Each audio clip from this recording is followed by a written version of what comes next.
Political vibes ప్రేక్షకులకు నమస్కారం. మిత్రులారా, రేవంత్ రెడ్డికి కొంచెం మానసికంగా మంచిగా లేనట్టున్నది. ఏందంటే హాస్పిటల్‌లో చూయించాల్సిందే. మొన్న మోడీని అన్నారు.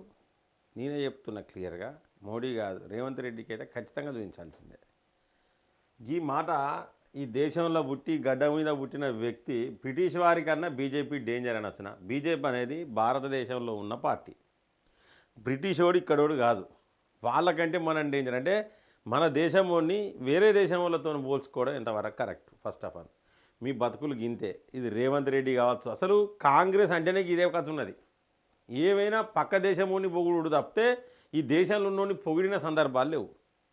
నీకు అంతలా విమర్శించాలి బీజేపీని కానీ మోడీని కానీ విమర్శించాలంటే ఇక్కడున్న వాళ్ళతో పోల్చు, ఇక్కడున్న వాళ్ళతో కంపేర్ చేసుకుంటూ నువ్వు విమర్శించు. అంతేగాని వేరే దేశంతో బ్రిటిష్ వాళ్ళతో పోల్స్తానంటే నీకు ఏం జ్ఞానం ఉన్నదనేది ప్రజలందరూ చూస్తూ ఉన్నారు. ప్రజలారా ఒక్కసారి చూడండి. బ్రిటిష్ వాళ్ళట బ్రిటిష్ వారికన్నా బీజేపీ డేంజర్ అంటాడు. బ్రిటిష్ వాళ్ళ కంటే డేంజర్ అట. ఇక చెప్పండి, ఇక వీళ్ళ పరిస్థితి ఏంది? బ్రిటిష్ వాళ్ళు అంటే ఏంటిదంటే కప్పం వసూలు చేసేది. కప్పం అంటే పన్నులు వసూలు చేసేది. మీ బతుకులకు మీరు అదే పని చేస్తారు. ఇవాళ ట్రాఫిక్ చాలాన్ల పేరు మీద బ్యాంకులకు వెళ్ళే దోపిడీ చేసే కార్యక్రమానికి శ్రీకారం చుట్టినవు నువ్వు బ్రిటిష్ వాళ్ళ కంటే నువ్వు డేంజర్. మాకు కూడా అనస్తుంది, నిజాం కంటే డేంజర్ అని కూడా అనస్తుంది. కానీ మాకు సంస్కారం అనేది అడ్డం వస్తుంది. ఇంకోసారి బీజేపీ గురించి మాట్లాడితే నిజంగా బీజేపీ నాయకులు కార్యకర్తలు కనుక మీరు మనుషులే అయితే, మీ ఒంట్లో ప్రవహించేది రక్తమే అయితే, మీరు నిజంగానే దేశం కోసం ధర్మం కోసం అని రొమ్ములు చూపించుకుంటా ముందు వేటోళ్ళు అయితే, దమ్ము ధైర్యం ఉంటే ఖచ్చితంగా దీని మీద ప్రతి ఒక్కరు కూడా కౌంటర్ ఇవ్వండి.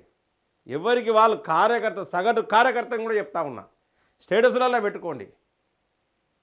బ్రిటిష్ కంటే డేంజర్ ఆ భారతీయ జనతా పార్టీ.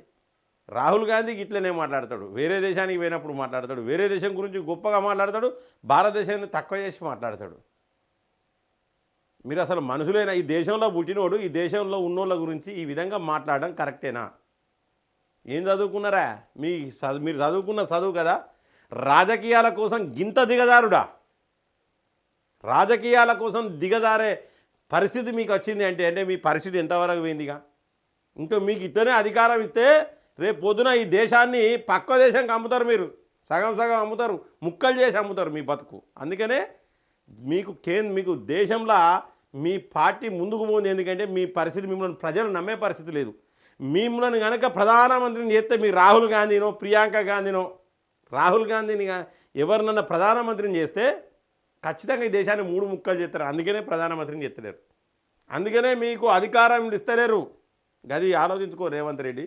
నువ్వు పోయింది ఎక్కడన్నా? ఫస్ట్ ఆఫ్ ఆల్ ఈయనకు మానసికంగా మంచిగా లేదనుకుంటానంటే ఇది సిపిఐ వాళ్ళది ఖమ్మంలో జరిగిన 100 సంవత్సరాల వేడుకలువి. సో దాంట్లో గీన పోయి మాట్లాడతాడు. ఈయనకు సిపిఐకి సంబంధం ఏంటిది అసలు? ఫస్ట్ ఆఫ్ ఆల్ ఇది పనిచేయాలి. సిపిఐ పార్టీ పుట్టిందే కాంగ్రెస్కు వ్యతిరేకంగా పుట్టింది, బీజేపీకి వ్యతిరేకంగా కాదు మిత్రులారా. సిపిఐ పార్టీ పుట్టింది కాంగ్రెస్కి వ్యతిరేకంగా. కాంగ్రెస్ 55 సంవత్సరాల పాలనలో అణగదొక్కిండ్రు, ఇబ్బంది అయింది. సో అధికారాన్ని అడ్డం పెట్టుకొని ఇష్టం వచ్చినట్టు చేస్తేనే ఈ సిపిఐ పార్టీ నక్సలైట్లు మావోయిస్టులు వీళ్ళందరూ పుట్టింది. అందుకే ఈ ఆ లెక్కకైతే ఉగ్రవాదులు కూడా మన దేశంలో దాడులు స్టార్ట్ చేసింది ఏంటంటే ఈ అడ్డమైన కాంగ్రెస్ పార్టీ చేయబట్టే. ముందు నుంచి భారతీయ జనతా పార్టీ అంటే ఉగ్రవాదం అంటే ఉచ్చబోసుకును. ఇక్కడ చూడండి, ఎర్ర జెండాలతో ఉంటే మెడల ఎర్రకండు వేసుకున్నాడు. ఈయన మాట్లాడతాడు. ఇక్కడ పోయిండు సిపిఐకి పాజిటివ్గా మాట్లాడతాడు. ఈయన చూడండి, ఈయన పరిస్థితి ఎట్లుంటుంది అనేది ఒక్కసారి చూడండి. మోడీని గద్దదించి రాహుల్ గాంధీని ప్రధానమంత్రి కళ. రాహుల్ గాంధీ కళ. నువ్వు ముఖ్యమంత్రిని చేయి ఫస్ట్. రాహుల్ గాంధీ ముఖ్యమంత్రి కూడా కాడు. ఒక రాష్ట్రానికి కర్ణాటకలో అన్నో ఎన్నో ముఖ్యమంత్రిని చేస్తానంటే కూడా కాడు. రాహుల్ గాంధీ కానీ ప్రియాంక గాంధీ ఐరన్ లెగ్గు. మీకు పట్టిన శని దరిద్రం, కాంగ్రెస్కు పెట్టిన దరిద్రం ఏంటంటే ఈ ఇందిరాగాంధీ, నెహ్రూ, ఈ రాహుల్ గాంధీ, రాజీవ్ గాంధీ, మీ దరిద్రాలే మీకు పట్టినాయి. ఇక మీ జీవితంలో మీరు మర్చిపోరు. ఇక కేంద్రంలో అధికారం అనేది మర్చిపోరు మీరు. ఇది చూడండి మిత్రులారా, కేవలం ఈ ఎర్ర జెండాకు సంబంధించి చూడండి. ఇక చూడండి, ఈయన అక్కడనో ఎర్రదేసుకున్నాడు కండువ. వీడికి వచ్చినాక పసుపు కలర్. టీడీపీని దెబ్బతీసిన బీఆర్ఎస్ను బొందబెట్టాలి. చూసిలా ఇప్పుడు టీడీపీని ఇక్కడనో టీడీపీకి పాజిటివ్గా మాట్లాడతాడు. మరి నిన్ను ఏమనుకోవాలి? అపరిచితుడు అనుకోవాలనా? ఒకసారి రాము అంటావు, ఒకసారి రేమో అంటావు. నీ పరిస్థితి ఏంది? కాబట్టి ఖచ్చితంగా ఆ కూననేని సాంబశివరావు చెప్తా ఉన్నా, నువ్వు ఫస్ట్ రేవంత్ రెడ్డిని చూపించు, మోడీని కాదు చూపించాల్సింది.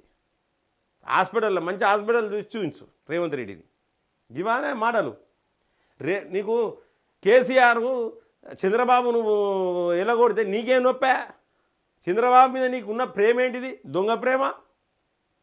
నీ టీడీపీ పార్టీ కాంగ్రెస్ వాళ్ళు ఏడవేరు. కాంగ్రెస్ వాళ్ళు ఉంటా రక్తం లేదన్నట్టే ఈయన టీడీపీని ఎత్తుకుంటాడు. టీడీపీ కాంగ్రెస్ బద్ధ శత్రువులు, ఈయన ఎత్తుకుంటాడు. ఇవాళ తెలుగుదేశం పార్టీ అనేది ఎన్డీఏలు ఉన్నది. అటువంటి తెలుగుదేశం పార్టీని రేవంత్ రెడ్డి ఎత్తుకుంటానంటే నిన్ను పిచ్చోడానికి వల్ల మంచోడానికి వల్ల ప్రజలందరూ చూస్తూ ఉన్నారు. ఒక్కసారి ఆలోచించండి మిత్రులారా. బీఆర్ఎస్ను 100 మీటర్ల గొయ్యిలో పాది పెట్టాలి. ఇక నువ్వు పాది పెట్టినావు గంతి, పీకినావు గంతి. ఫోన్ ట్యాపింగ్ కేసు ఏమైంది? తుస్సుమన్నది. అయిపోయిందా? ఈ కార్ రేస్ కేసు ఏమైంది? తుస్సుమన్నది. అయిపోయిందా? గొర్రెల స్కామ్ కేసు ఏమైంది? తుస్సుమన్నది. నీ బతుకు ఏంటంటే ఇంతవరకు 100 కేసులు ఇస్తే ఒక కేసు కూడా సక్సెస్ కాలే. నువ్వు ఓడిపోయినావు. కేసీఆర్ గ్రేట్ ఈ విషయంలో. కేసీఆర్కు మించిన తోపులేడు తెలంగాణలో ఇవాళ చెప్తారా నేను, రాజకీయాలకు అతీతంగా. ఈయనట ఇక పెడతాడా. ఈయనకి ఎన్టీఆర్ మీద ప్రేమ ఏదో అర్థం కాదు. ఎన్టీఆర్ మీద ప్రేమ ఉంటే నేను ఓపెన్గా చెప్తాను, ఒక ఓపెన్ ఛాలెంజ్.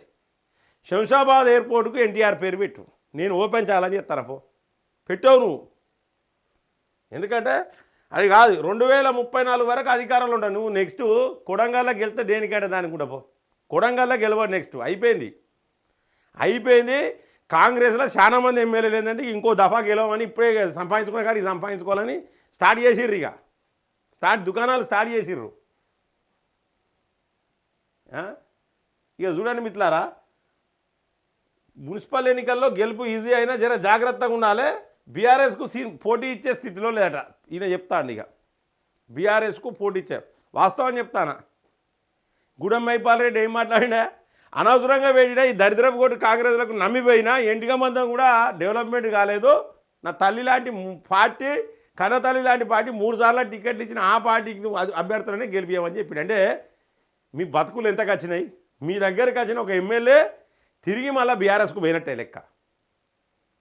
ఇంకా బీఆర్ఎస్కు పోటీ ఇచ్చేది ఇంకొక వ్యక్తి వచ్చిన బీఆర్ఎస్లో 10 మంది వచ్చిన తర్వాత ఇప్పుడు ఉన్న ఒక వ్యక్తి పోయిండు. ఇంకో చోట ఖైరతాబాద్లో ఉప ఎన్నిక రాబోతూ ఉన్నది. బీఆర్ఎస్ గట్టి పోటీని ఇస్తుంది నీకు కష్టమవుతుంది. నేను వాస్తవం చెప్తున్నా మిత్రులారా. ఇప్పుడున్న ట్రెండ్స్ ప్రకారము నెక్స్ట్ తెలంగాణలో ఖచ్చితంగా బీఆర్ఎస్ఏ, దేశంలో ఖచ్చితంగా బీజేపీయే. ఇందులో నో డౌట్. ఆడ మోడీ, ఈడ కేసీఆర్, ఇదే జరుగుతుంది. మీరు రాసుకోరు, ఇందులో ఎటువంటి డౌట్ లేదు. చాలామంది అనుకుంటారు వీడేంది కేసీఆర్ భజన చేస్తాను అనుకుంటారు కావచ్చు. భజన చేసే అలవాటు నాకు లేదు మిత్రులారా. ప్రస్తుతం ఉన్న ట్రెండ్స్ ప్రకారం చెప్తున్నా. బీఆర్ఎస్ గ్రాఫ్ పెరిగింది. బీఆర్ఎస్ గట్టి ఫైట్ని ఇస్తుంది. ఒక్క ఎమ్మెల్యే కూడా పోవట్లేదు చూసిన కాంగ్రెస్లకు కానీ బీజేపీలకు కానీ పోతాను మిత్రులారా, పోతలేరు. పోగా బీఆర్ఎస్లో చేరికలు స్టార్ట్ అయినాయి. మరో తెలంగాణ ఉద్యమం స్టార్ట్ అయింది మిత్రులారా. ఇక్కడ దీన్ని ఆపడం చాలా కష్టం. కేసీఆర్ను తట్టుకోవడం చాలా కష్టం. ఇప్పటికీ హరీష్ రావు, కేటీఆర్ మాత్రమే ఫీల్డ్ మీద ఉన్నారు. కేసీఆర్ కనుక ఫీల్డ్ మీదకి వస్తే రచ్చే. ఇది క్లియర్గా చెప్తా ఉన్నాం మిత్రులారా, ఇందులో నో డౌట్. ఇక చూడండి, ఇక ఈ హీరో ఏం చేసిండంటే ఈయన పోయి మేడారంలో క్యాబినెట్ మీటింగ్. ఎందుకే? ఏతుల పుచ్చు కాకపోతే ఏతుల కథలు కదా ఇవన్నీ. మేడారంలో అవసరమా క్యాబినెట్ మీటింగ్? దానికి టెంట్లు గింట్లు ఏర్పాట్లు మంత్రులందరికీ. ఆడ ట్రాఫిక్ ఇబ్బంది, ఖర్చు బొచ్చడి ఖర్చు. ఎందుకు? మంత్రివర్గ మీటింగు హైదరాబాద్లో పెట్టుకుంటేంది, మీ ఆఫీసులో పెట్టుకుంటేంది, రెడీమేడ్ మేడారంలో పెట్టి ఏతులు కొట్టడానికా? ప్రజల ధనం సంకనాకిస్తాను. మెస్సీ ఆడ వాడేమన్నా పిలిపించారు, వాడిని పిలిపించి మెస్సీ అని కోట్ల రూపాయలు ఖర్చు చేస్తావు. నువ్వు 4 సార్లు బాల్ను తినడానికి. నీకంత బాల్ను తినాలనే గులానందం ఉంటే బాల్ను మీ ఇంటికాడే పెట్టుకొని 100 సార్లు తను పొద్దుగాల 4 గంటలు లేచి. ప్రజాధనం దుర్వినియోగం చేస్తావు నువ్వు చేసే దుర్వినియోగంతో కొన్ని వేల మంది పేద ప్రజలకు ఇంట్లో ఇవ్వాలి. కొన్ని వందల మంది, వేల మందికి ఉద్యోగాలు, కొన్ని వేల మందికి గవర్నమెంట్ ఉద్యోగం ఇవ్వచ్చు. రిటైర్డ్ అయిన వాళ్ళకు ఇంతవరకు బెనిఫిట్స్ ఇస్తలేవు. నువ్వు రిటైర్మెంట్ బెనిఫిట్స్ ఇస్తలేవు. వీళ్ళు మాట్లాడతారు. ఇక వీళ్ళు మాట్లాడతారు, ఇక చెప్తారు బీజేపీ పోవాలి, రాహుల్ గాంధీ రావాలి. ఏంటంటే కమ్యూనిస్టుల దగ్గర పోయినప్పుడు రెచ్చగొట్టుడు కమ్యూనిస్టులను. ఏమైనా బీజేపీ మీద విష ప్రచారం. రాహుల్ గాంధీకి అంత సీన్ ఉన్నదా? నువ్వు ఫస్ట్ మీరు అందరు ఎమ్మెల్యేలు అందరూ కలిసి ఒకసారి కూర్చొని రాహుల్ గాంధీ గురించి ముచ్చట మాట్లాడుకుంటే ఏంటంటే ఇజ్జత్ అనిపిస్తుంది ఫస్ట్ మనకే. కేవలం తెలంగాణలో మీకు అధికారంలోకి వచ్చింది కేసీఆర్ మీద ఉన్న వ్యతిరేకతతోని. ఇవాళ ఏడివైనా ఈ రేవంత్ రెడ్డి కంటే కేసీఆర్ నయమంటాను, ఇదే మాట వస్తుంది. ఈ టాక్ వచ్చినాక మిమ్మల్ని వదిలిపెట్టరు. ఈ ఒక్కది గుర్తుపెట్టుకోర్రి, మీకు అధికారంలో పోయిన నాడు మీ బతుకులు ఎక్కడుంటాయంటే చూడాలి, శ్రీకృష్ణుని జన్మస్థానమే. మీతో కాలే కేసీఆర్ కుటుంబాన్ని, లేకపోతే గతంలో బీఆర్ఎస్లో పనిచేసిన మంత్రులు ఎమ్మెల్యేలను ఏ ఒక్కరిని జైల్లో పెట్టడం నీతో కాలే. కానీ బీఆర్ఎస్ అధికారంలోకి వచ్చినా బీజేపీ అధికారంలోకి వచ్చినా మీరు చేసిన అన్యాయాలు అక్రమాలు అందరినీ లోపల నూపుతారు, అందులో నో డౌట్. మీకు ఖచ్చితంగా చిప్పకూడదు, తప్పదు. నేను క్లియర్గా చెప్తా ఉన్నా మిత్రులారా. ఎందుకంటే రగులుతుంది మిత్రులారా ఆ మాటలు ఏంది ఎదురండి. ఇది సమ్మక్క సారలమ్మ జాతర కాడ కేబినెట్ మీటింగ్ అట, ఎక్కడ ఉన్నదా ఇది? నువ్వు ఏం చేస్తానో అసలు? హైడ్రా అంటావు, ఇండ్లు కూల్స్తావు, ట్రాఫిక్ ఛానల్ అంటావు, బ్యాంక్ అకౌంట్లోకి గుంజుకుంటా అంటావు, గాన్నే మందు పోతావు, గిన్నే బ్రీత్ అనలైజర్లు పెట్టి డ్రంక్ అండ్ డ్రైవ్ టెస్టులు పెట్టి పైసలు వసూలు చేస్తావు. నువ్వు బ్రిటిష్ వాళ్ళని కంటే ఈనం.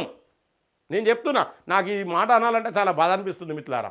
ఎందుకంటే ఈ దేశంలో పుట్టిన రేవంత్ రెడ్డి గురించి అనాలంటే నాకే సిగ్గుగా ఉన్నది. ఈ దేశంలో పుట్టిన ఎవరి గురించి అనాలన్నా నాకు ఒక్క మాట చెప్తున్నా, బ్రిటిష్ వాళ్ళ కంటే అసలు ఎవరు బ్రిటిష్ వాళ్ళు లెక్క ఉంటారు మిత్రులారా? ఒక్కసారి మోడీ ముఖం పెట్టారు, పక్కకు బ్రిటిష్ వాళ్ళ ముఖం పెట్టండి. మోడీ ముఖం బ్రిటిష్ వాళ్ళ ముఖం ఎట్లుంటుంది? ఇక ఈయన చెప్పినట్టు ప్రియాంక గాంధీని, రాహుల్ గాంధీ, సోనియా గాంధీ ముగ్గురు ముఖాలు తీసుకుపోయి బ్రిటిష్ వాళ్ళ పక్క పెట్టండి మిత్రులారా. ఎట్లుంటారు మరి? ఎవరు బ్రిటిష్ వాళ్ళు? ఒక్కసారి ఆలోచించండి మిత్రులారా. సో ఈ దరిద్రం పోవాలి. నేను అందుకే చెప్తున్నా మిత్రులారా, ఓపెన్గా చెప్తానా, నా మనస్ఫూర్తిగా చెప్తానా. అయితే బీజేపీ రావాలి తెలంగాణలో, రాకపోతే నాకు రెండో ఛాన్స్ ఏంటంటే బీఆర్ఎస్ రావాలి ఖచ్చితంగా. ఈ దరిద్రపు కొట్టు కాంగ్రెస్ పోవాలి మిత్రులారా. దరిద్రపు కొట్టు కాంగ్రెస్, ఈ శని కొట్టు కాంగ్రెస్ కనుక పోకపోతే చాలా ప్రమాదం, దేశానికి ప్రమాదం, రాష్ట్రానికి ప్రమాదం. దోచుకుంటారు మన సంపదను, దోచుకుంటారు. ఏం చేసిండ్రు మిత్రులారా? కొట్లాడిళ్ళు. ఏది మన 10 సంవత్సరాలు కొట్లాడిర్రు. ఏం కొట్లాడిర్రు అంటే ఇంకా రిజిస్ట్రేషన్ ఛార్జీలు పెరిగాయి, లేకపోతే ల్యాండ్ వాల్యూ పెంచిర్రు, రిజిస్ట్రేషన్ ఫీజు ఎక్కువ దొప్పుతారని తగ్గించిర్రా మీరు? గ్యాస్ బండ పట్టుకొని ప్రచారం చేసుడు స్టార్ట్ చేసిర్రు. కానీ మీరు ఎంతవరకు తక్కువ చేసిర్రు చెప్పండి? రిజిస్ట్రేషన్ ఛార్జీలు మీరు తగ్గించిర్రా? ఒక్కసారి ఆలోచించండి మిత్రులారా. తగ్గించరు. ఆర్టీఏ ఛార్జెస్ తగ్గించరు మీరు. ఎక్కడ చూసినా మీరు బాధుడు. మీ వల్ల ఏం ఒరిగింది ఏం లేదు. పోంగా కేంద్రం ఇచ్చిన నిధులు వెనక పోతున్నాయి. చాలా దిక్కుల, చాలా ప్లేసులలో కేంద్రం ఇచ్చిన నిధులు వీళ్ళ చేతగాక వెనక పోతూ ఉన్నాయి. ఇప్పటికి ఎప్పుడో అవకాశం ఇచ్చిర్రు. ఇంకా వరంగల్ మీ విమానాశ్రయం, మామనూరు విమానాశ్రయానికి ఎప్పుడో మాటిచ్చిర్రు. దానికి ల్యాండ్ ఎక్వైర్ చేయడానికి ఇంత టైము, ఇలా ప్రొసీజర్కి ఇంత టైము. ఎక్కడి మిత్రులారా? వీళ్ళు మాట్లాడతారు ఇక బ్రిటిష్ వాళ్ళకు బీజేపీకి కంపేర్ చేస్తారా? అసలు మీ పార్టీ ఎక్కడిదా? మీ కాంగ్రెస్ పార్టీ ఎక్కడ? బ్రిటిష్ వాళ్ళది కాదా మీ కాంగ్రెస్ పార్టీ? మీ ముఖాలు గట్లనే కాలబడ్డాయి, మీ పార్టీ గట్లనే కాలబడ్డది. మీ దరిద్రము మీకు. సో మిత్రులారా, బీజేపీనన్నా నరేంద్ర మోడీనన్నా నాకు రక్తం సలసల మొదలుతుంది. అది ముఖ్యమంత్రి కానీ ఎవడన్నా కానీ. ఇక నా మాటలకు ఇట్లనే ఉంటాయి. దయచేసి మీ ఒంట్లో ప్రవహిస్తున్నది రక్తమే అయితే బీజేపీ నాయకులకు, కార్యకర్తలకు, ఎమ్మెల్యేలు, ఎంపీలు ప్రతి ఒక్కరు చెప్తాను, ఒంట్లో రక్తం ప్రవహిస్తే ఈ బ్రిటిష్ వాళ్ళ కంటే డేంజర్ అని బీజేపీని అన్నాడు. ఈ రేవంత్ రెడ్డి దుమ్ము దులుపాల మీరు, లేకపోతే చాలా ప్రమాదం. మీరు బతికున్న సచిన వాళ్ళ కిందనే లెక్కెత్తా మీరు కనుక మాట్లాడకపోతే. నేను క్లియర్గా చెప్తా ఉన్నా మిత్రులారా. సో మిత్రులారా, ఈ యొక్క వార్తను ఖచ్చితంగా మీరు లైక్ చేయండి, 10 మందికి షేర్ చేయండి. ఎందుకంటే వార్త చాలామందికి పోవాలి. సబ్స్క్రైబ్ చేయని వాళ్ళు మన ఛానల్ సబ్స్క్రైబ్ చేయండి, ఖచ్చితంగా కామెంట్ చేయండి, బెల్ బటన్ నొక్కడం మర్చిపోకండి మిత్రులారా. జై హింద్, జై భారత్.